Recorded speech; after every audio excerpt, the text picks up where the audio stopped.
آتنا في الدنيا حسنة وفي الآخرة حسنة وقنا عذاب النار. ربنا تقبل منا إنك أنت السميع العليم.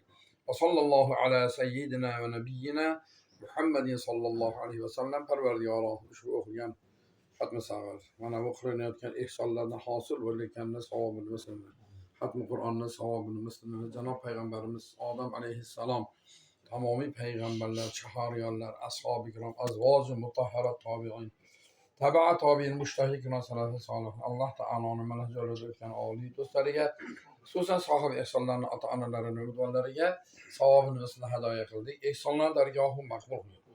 Dillarida maqsadlarni shar'iy islomiy farzandlarini o'g'il qiz ahli umrlar uzra sog'lik qilib, ikki dunyolarni obod, ikki dunyo saol musharraf qilib, hammalarni har yil haj umra qilib hojirlardan ikki yoshni bir-biri ittifoq qilgan, bir-birlariga muhabbat yig'gan, bo'lg'usi nikohlari abadiy bo'lsin. Ko'p yillar umrga zararli qilishib, ko'p o'g'il qizlarni bergan, baxtli, saodatli bo'lib, aqiqa bo'layotgan yosh bola bor ekan. O'g'il bolami?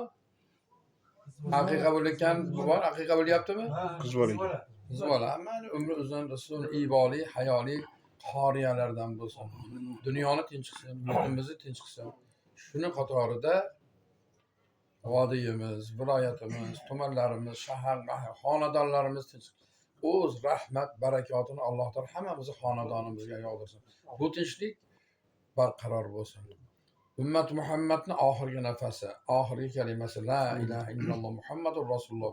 Shuni qatorida siz bizlar, ahliyalarimiz, o'g'il qizlarimiz, aka-uka, opa-singil, hech aqrobo, qadrdon do'stlarimiz oxirgi nafasimiz o'sha paytda oxirgi kalimamiz la ilaha illalloh Muhammadur rasululloh bilan jon topshirishlikda hammamizga nasib qilsin. Ummat Muhammadning avlodi, zurriyoti, diniy, dunyoviy, professor, akademiyalar. Shuni qatorida ahli jamoatimiz, siz bizlarni nabiralarimiz, avlodimiz, zurriyotimiz diniy, dunyoviy, professor, akademiyalardan bo'lsin. Bizni avlodimiz, zurriyotimiz batanin o'g'il qizlar bo'lmasin. O'g'ri bolalar, o'g'ri qizlar bo'lmasin. Fohishavozlar bo'lmasin, qimorbozlar bo'lmasin, aroq ichadigan alkashlar bo'lmasin. Faqat bo'lsin, olim bo'lsin, mulla bo'lsin, qori bo'lsin. Hammamiz avlodimizdan, zurriyotimizdan qiyomatgacha shu tilak qilganlarimiz chiqarsin.